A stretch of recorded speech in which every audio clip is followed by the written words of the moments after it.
Nilamunan ng kalungkutan nakatulala ko hanggang mag-umaga. Tinakot ang aking isipan at pakiramdam na hindi ko madaya. Bumangon ako't naisipan na magpatangay na lang sa aking paglakad.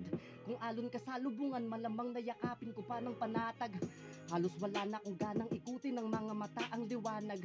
Kahit ang aking sariling higaan hindi magawang mailatag. Tinamad ng sumulat maging salita na pag-asa sa akin na wala na.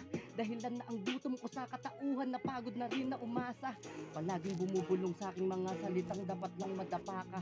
Hanggang sa malaman kong ibig sabihin pala'y meron pa akong tsansa. Mga balakid sa isip kong laging di mapalagay sa papel ko na blanco. Anong masusulat ko sa simula pa lang ay tinanong ko na kung tutugma to. Nais sabihin di ko masalin ng kahulugan ng tula ko.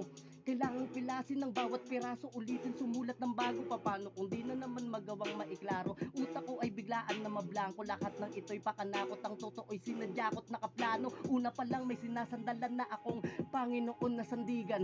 Kaya nakatayo ko tinahakbangan ng mga negatibong dadaan. Kaya di ako hihinto kahit ilang ulit man ako na mabunggo. Hanggang sa mahanap ko na yung pinto patungo sa pangarap ko may susundo. Sa pagtuklas maari na mapihit ko, sa pagbukas matatanaw ko yung ginto. Hindi ko na kailangan palipasin to, handa ko nang isalin mga sulat ko.